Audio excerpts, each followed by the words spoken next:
कहते हैं ना, जिंदगी में जो होता है वो हमारी सोच से कहीं आगे होता है। ये कहानी है रिया की। रिया एक सीधी सादी पढ़ी लिखी लड़की थी, दिल की साफ, हमेशा रिश्ते दिल से निभाने वाली। रिया और उसके पति सचिन दोनों नौकरी करते थे। नई नई शादी हुई थी, सब कुछ अच्छा चल रहा था।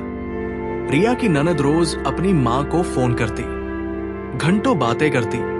वो अपनी सासू मां से रो रो कर कहती, मां, मैं ससुराल में कितनी परेशान हूं, कोई मेरी सुनता ही नहीं। शुरुआत में सासू मां बस सुनती रही, फिर धीरे धीरे वो भी रिया से कहने लगी, देख मेरी बेटियां कितनी परेशान है और तुम तो कितनी आराम में हो। रिया को भी ये सब सुनकर बुरा लगता, पर वो चुप रहती थी।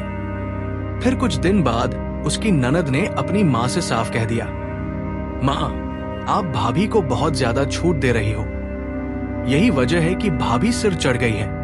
बस उसके बाद तो जैसे घर में तूफान आ गया। अब हर छोटी छोटी बात पर रिया और सासू मां के बीच झगड़ा होने लगा। रिया का दिल अंदर तक टूट गया, उसने बोलना तक छोड़ दिया। घर का माहौल हर दिन और बिगड़ता गया। एक दिन रिया अकेली बैठी थी, तभी उसने YouTube पर एक मैनिफेस्टेशन वीडियो देखा।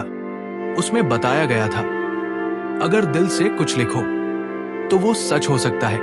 रिया का मन बहुत भारी था। उसने भी एक पन्ना निकाला और लिखा, मेरी सासू मां ने मुझसे झगड़ा करना बंद कर दिया है। अब वो मुझे ताने नहीं देती, फालतू की रोक टोक भी नहीं करती। उसे तो बस यही चाहिए था, थोड़ी सी शांति। उसे नहीं पता था कि उसकी ये लिखी हुई बात उसकी जिंदगी में ऐसा भूचाल ला देगी। कुछ ही दिनों में खबर आई, सासू मां को हार्ट अटैक आ गया और वो इस दुनिया से चली गई। रिया का दिल कांप उठा। वो सचिन के साथ दौड़ती हुई उनके घर पहुंची। अंतिम संस्कार हुआ। पूरा घर रो रहा था। सब कुछ जैसे थम सा गया। फिर समय बीता। रिया अपने घर लौट आई। कुछ दिनों बाद जब घर की सफाई शुरू हुई, रिया को कुछ भी समझ नहीं आ रहा था। एक दिन वो अपनी वही डायरी देख रही थी। उसका दिल कांप उठा। वो बस सब देखती रही, जैसे उसके हाथ पांव सुन्न हो गए हों। जो उसने मैनिफेस्टेशन में लिखा था वो सब सच हो चुका था। रिया अंदर तक हिल चुकी थी। उसके मन में बस यही डर बैठ गया, जाने जाने मैंने यूनिवर्स से क्या मांग लिया। मुझे ये सब बिल्कुल नहीं चाहिए था। वो बहुत रोई। उसके दिल में एक ही बात थी, सबको एक दिन मरना है, लेकिन अगर मैंने उनसे बात कर ली होती तो शायद उनके दिल में मेरे लिए कोई गलत फहमी न रह जाती। वो सोचती रही, काश मैं सासू मां को एक फोन ही कर लेती। मैं सचिन की बहनों को माफ नहीं कर सकती। उन्होंने जो जहर भरा वो सासू मां के दिल तक पहुंच गया। कम से कम जाते जाते उनके मन में मेरे लिए कुछ साफ होता।